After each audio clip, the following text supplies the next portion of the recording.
Everyone, সবাই কেমন আছো? আশা করি সবাই ভালো আছো। তো আজকে শনিবার, আজকে আমি চলে এলাম চাকদায় এই 5:30 নাগাদ, এখন বাজে 6টা। তো এই দেখো আমার দিদিরাও চলে এসছে দুপুরবেলা। কেন জানো? আজকে আমরা সবাই চাকদা এসছি, আমার আরও দিদিরা আসবে রাত্রেবেলা, আর মামার ছেলে ওরা সবাই আসবে। কারণ হচ্ছে কালকে আমাদের ফ্যামিলি পিকনিক। আগের বছরও হয়েছিল, সেটা হচ্ছে 31 জানুয়ারির দিন হয়েছিল, কিন্তু আমি তখন ছিলাম না, প্রোগ্রামে বাইরে গেছিলাম। তো এবার 31 যেহেতু বৃহস্পতিবার পড়েছে, কারোর অফিস ছুটি নেই, সেই জন্য আর কালকে রোববার বলে পিকনিক করা হচ্ছে। তো সবাই আসছে, তো পরে আরও ভিডিও করে দেখাবো। তো এখন একটা জিনিস তোমাদের সাথে ব্যাক ক্যামেরা করে দেখাবো, দাঁড়াও। এই দেখো বন্ধুরা, কি বলো তো, এটা খোলা পিঠে, অনেকে সাঁচের পিঠেও বলে, কিন্তু আমরা খোলা পিঠে বলি। এই যে এইভাবে করছে, এই দেখো কি সুন্দর, ঝোলা গুড় দিয়ে খাবো। আর এখানে হবে পাটিসাপটা, এই যে নারকেলের দুধ দিয়ে হবে, আর ক্ষীর দিয়ে হবে, সন্দেশ মাখা ক্ষীর। শীতকাল মানে পিঠে পায়েস, তো সব তৈরি হচ্ছে বাড়িতে, সবাই লোকজন আসবে, আর অনেক কিছু আজকে রান্নাও হয়েছে, সেগুলো তোমাদের সাথে দেখাচ্ছি কি কি রান্না হয়েছে, দাঁড়াও।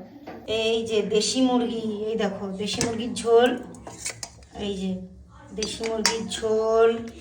তারপরে হচ্ছে এখানে রুই মাছের ঝোল, আরও রাত্রে আলুর চোখা ডিম হবে, এখানে একটা লাউ ডাঁটার তরকারি, আর এটা মাছ, ওইটা চাটনি, এই যে আমের চাটনি, সব মাছ রান্না করে রেখেছে, আর আমরা খাই শুধু।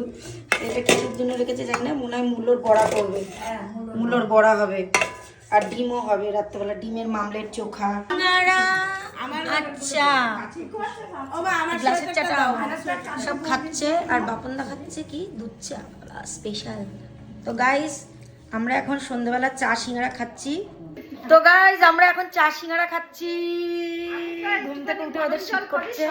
আমরা চা সিঙ্গারাটা খেয়ে নিই, তারপরে সব আরো যখন সবাই আসবে তখন আবার ভিডিও করে দেখাবো।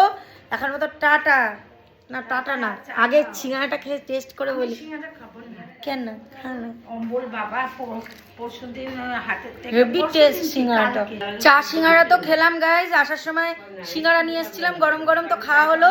কিন্তু এখন আবার একটা জিনিস খাচ্ছি, কি দাঁড়াও তোমাদের ব্যাক ক্যামেরা করে দেখাচ্ছি। অর্ধেক তো খাওয়া হয়ে গেছে, এই দেখো পিওর ঝোলা খেজুরের গুড় আর গরম গরম সাঁচের পিঠে, খোলা পিঠে খেয়েই যাচ্ছি গাইজ, আজকে খেয়েই যাচ্ছি, শুধু খাওয়ার দিন। খুব মজা হবে, বাড়িতে অনেক লোকজন, দিদিরা আরও আসবে, মামার ছেলেরা সবাই আসবে, এখনো এসে ওরা পৌঁছায়নি, এখন বাজে বিকেল 5:30। তো সবাই আসবে, রওনা দিয়ে দিয়েছে, আর আমার দুই দিদি চলে এসেছে দুপুরবেলা, জামাইবাবু ওপরে ঘুমাচ্ছে। তো তোমাদের সাথে ভিডিওটা শেয়ার করলাম, কেমন লাগলো অবশ্যই কমেন্টে জানাবে, আর বাকি ভিডিও অবশ্যই তোমাদের সাথে শেয়ার করব, আর কালকে পিকনিকে যা যা হবে অবশ্যই শেয়ার করব। এখন আমাদের টাটা, আবার অন্য ভিডিওতে দেখা হবে।